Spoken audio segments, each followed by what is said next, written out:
Hello students, good morning. Welcome to MGM Education. This is CHSC History 2 paper. इतिहास रे उत्कल सभा उत्कल सम्मिलन ये दुईटा जिनस गोटे परीक्षा रे आस्थाए प्राय एटा बहुत इम्पोर्टेंट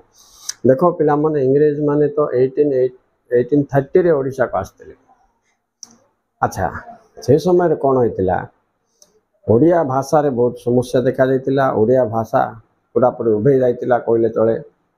कारण से बंगाली वेस्ट बेंगाल अधिकांश कांतिलाल भट्टाचार्य एमती केतक लोक ब्रिटिश सरकार अधीन उच्च पदवी थे से माने ओडिया पाठ्यक्रम को मध्य चेंज कर बंगाली पाठ्यक्रम को प्रणयन कर विचारधारा को लागू करने चेष्टा करते से समय रे ओडिया भाषाभाषी अंचल को एकत्रित करने गोपबंधु नेतृत्व में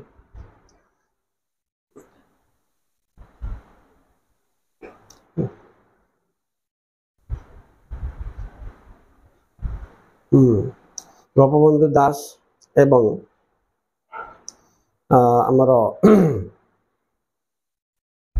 फकीर मोहन सेनापति नहीं मधुसूदन दास राइट गोपबंधु दास एवं मधुसूदन दास नेतृत्व में 1903 मसीह गोटे 1882 रे उत्कल सभा 1903 रे उत्कल सम्मिलन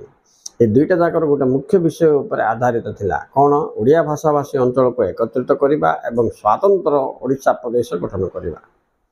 अच्छा केबे हेतिला 1903 कोठे हेतिला कटक ठारे नेतृत्व के नेतिले गोपबंधु दास एंड मधुसूदन दास उद्देश्य कौन थिला ओडिया भाषाभाषी अंचल को एकत्रित करी ओडिशा एक स्वतंत्र प्रदेश गठन करबा एवं ओडिया भाषा को एक स्वतंत्र मान्यता दबा एति मन रखले सर पिला 3 मार्क तुमको मिलियो एटा परीक्षा रे आसीबो राइट खाली डेट अलग उद्देश्य समान ठीक अछि देखो उत्कल सभा के हेतिला बेले 1882 आ उत्कल सम्मेलन के हेतिला बेले 1903 दुईटा कटक रे हेतिला एति मन रख okay students thank you very much for watching please like and subscribe